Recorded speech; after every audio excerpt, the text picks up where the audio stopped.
My best friend stole $500,000 from me. The night I realized my best friend had destroyed my life, I was standing in the dark, holding a bank statement that didn't make sense. By the time the sun came up, I knew two things for certain. I had lost every dollar I owned, and the person I trusted most was the one who took it. I'm not proud of the man I was back then, but I was an honest one. My name is Daniel Price. For most of my adult life, I believed loyalty was the one currency that never lost value. I believed friendship was safer than money. And I believed love could survive anything, even poverty. I was wrong on all three counts. I met Aaron Cole when we were 23, two broke graduates sharing a tiny apartment with leaky pipes and big dreams. He was charismatic, the kind of guy who could walk into a room and make strangers feel like old friends. I was quieter, better with numbers than with people. We balanced each other.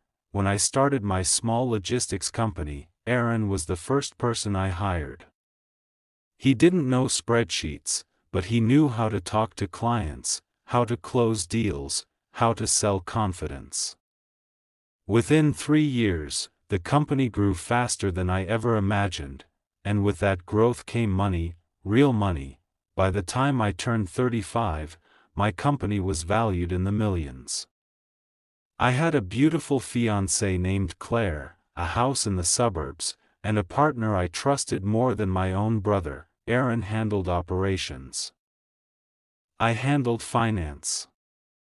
We signed everything together. That was my first mistake. The financial conflict didn't start with greed. It started with fear. One winter, a major client defaulted on a contract. Overnight, our cash flow dropped by nearly 40%. Payroll became tight. Investors started asking uncomfortable questions. Claire, who had grown used to stability, began to worry about the wedding, the mortgage, the future we had planned. "You're working all the time," she told me one night. "And you're still not telling me how bad it is." "It's temporary," I said.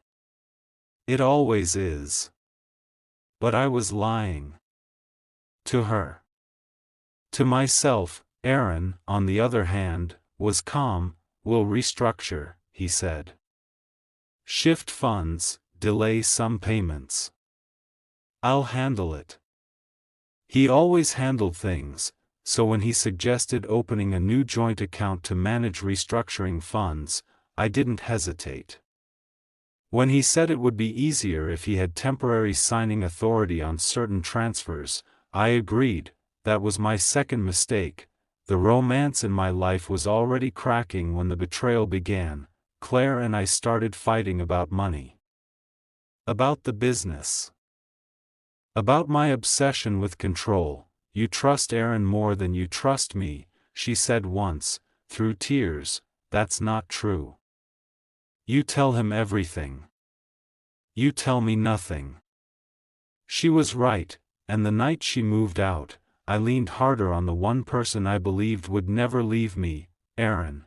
He invited me out for drinks, listened to my anger, my heartbreak, my fear. "Family isn't blood," he said.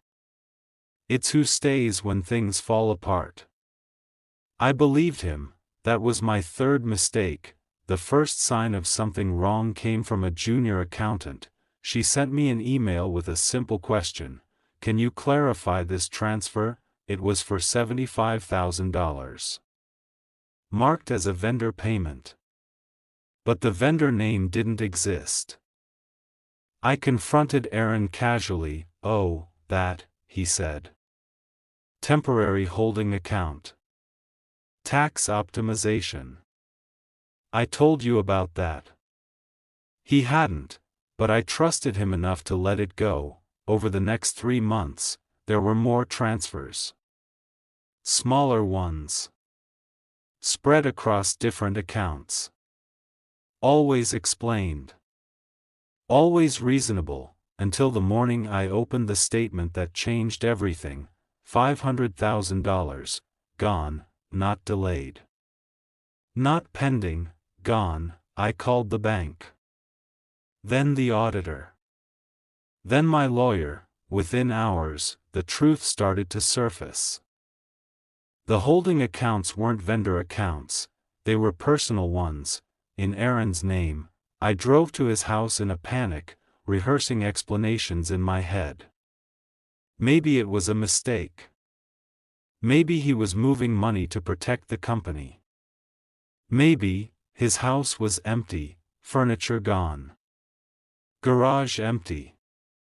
Phone disconnected. By the end of the day, I learned he had sold his house, closed his accounts, and wired the money overseas. My best friend had stolen $500,000 from me, but that wasn't the worst part. The shocking twist came a week later. My lawyer called me into his office with a pale face and a thick folder. "There's something else you need to see," he said. Inside were documents I had never signed. Loan agreements. Guarantees. Personal liability forms, in my name, forged. Aaron hadn't just stolen money, he had transferred debt. By the time the investigation ended, the damage was clear: $500,000 stolen, $1.2 million in debt now legally tied to me, investors suing, the company collapsing, and Claire, she never came back. She married someone else within a year. I lost my business. I lost my home. I lost the life I thought I had built, but I still believed one thing, that Aaron had acted alone. I was wrong. Again, 6 months later, the police arrested him in another country. When they brought him back, I finally faced him in court. He looked thinner. Older. But calm. Almost relieved. During testimony, the prosecutor asked the question that shattered what was left of my past: did anyone else know about the scheme? Aaron hesitated, then he said a name: Claire, my fiancée, my future wife. She had known, not only known, she had helped, she had access to my personal documents. My signatures. My passwords. She had been sleeping next to me while planning my financial death.